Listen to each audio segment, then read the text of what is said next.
Hey, what's going on, guys? Welcome back to another video. Luke Thomas here from Zeus Capital. So this is episode 4 of the Forex Trading for Beginners course.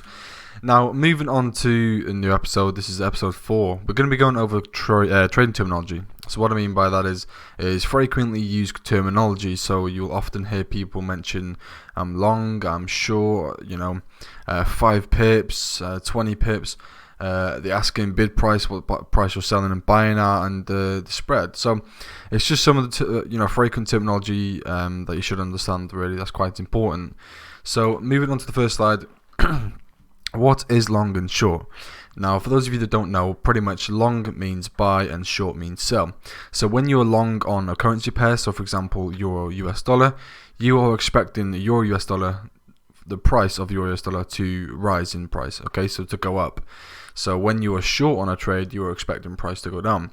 So for example, again, if we're looking on TradingView, which is a charting platform, if we're looking at that and we're analyzing the pound US dollar and we're expecting for price to increase, that means you're going long on pound dollar when you're entering a trade, right? Moving on to pips and pipettes. Now, I want to mention pipettes isn't really as important. But make sure you listen up and understand pips. So a pip is the point in percentage. That's what it stands for, right? PIP. Now for Euro US dollar, it is 0.0001, so the fourth decimal, in order for it to be a valid pip. But when you're trading yen crosses that contain the JPY, so for example US dollar JPY, it is the 0.02, so the second decimal. Okay, so after the point for the pip, it's on normal currency pairs, so the majors, it's the fourth decimal, right? So when you go on a price chart and you see price moving up and down, you'll see on the right side of the screen on the charting platform on which price is at. And then obviously the fourth decimal is a pip for like the most pairs, but when it contains the yen crosses, it's the second decimal. Okay, so if it's Euro Japanese yen, it'll be the second decimal. Now, when it comes to pips, an exchange rate, so for example, on Euro US dollar, it has, including the first number, it has 6 numbers, so 5 with the decimal places. So it has 5 decimal places after the point, right? And pretty much the last one is a pipette, so the last number is a pipette, but it's not really relevant. So yeah, that's a pip. The pipette is, like I said, not really as irrelevant, so it doesn't really matter. But say, for example, if the pound dollar moves from 1.30542 to 1.30543, that 0.0001, the last number of the fifth decimal place of the US dollar, move higher is 1 pipette, so the fifth decimal. So yeah, like I said, for a normal currency pair like Euro dollar, pound dollar, Aussie dollar, US dollar, USD CAD, they all have 5 decimal places, and the fourth one of that 5 decimal places, so the second to last number, is a pip, and then the last number is a pipette, sorry. And then as for yen crosses, so US dollar Japanese yen, CAD Japanese yen, pound yen, and so on and so forth, they all are second decimal places for it to be a valid pip, and they have 3 numbers after the decimal, right, or 4 in total with including the first number, right?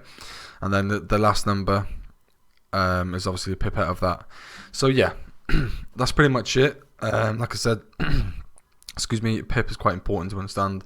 I don't really use pips when it comes to trading. I use percentages, which is obviously what we'll jump into further down the course. But essentially you have pretty much a good idea of, or a good understanding of what they mean. But yeah, so what is ask and bid price and spread?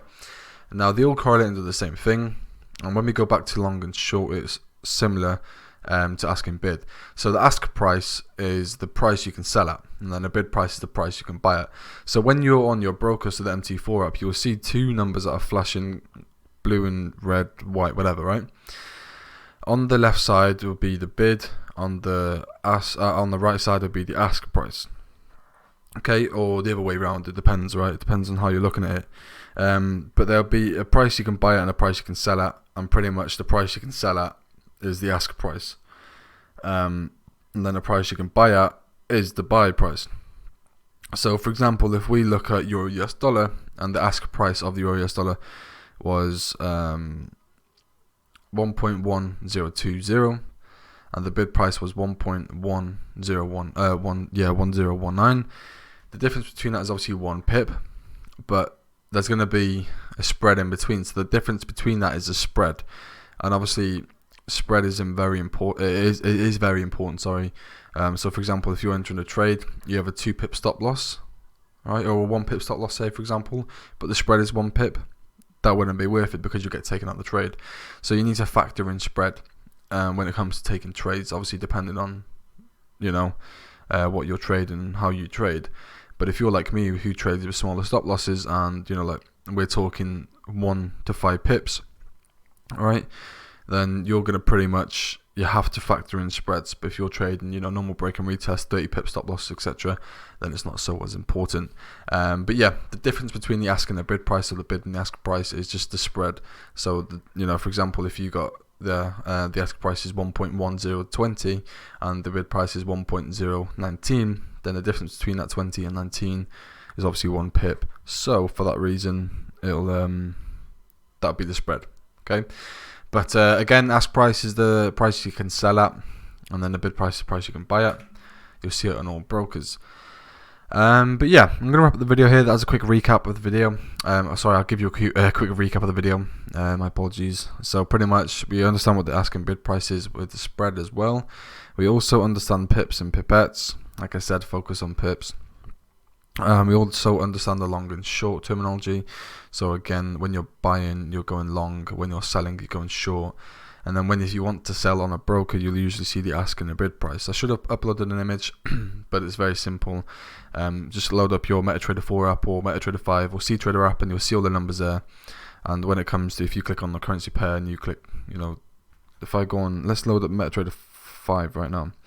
So if you go on the quotes, if you click on trade, you'll see sell by market, buy by market.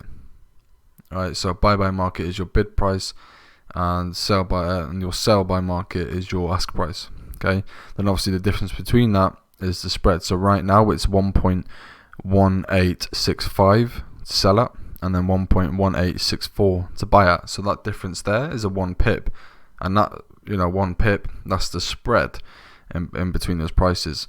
So yeah, I'm gonna end the video here, and I'll see you on episode 5.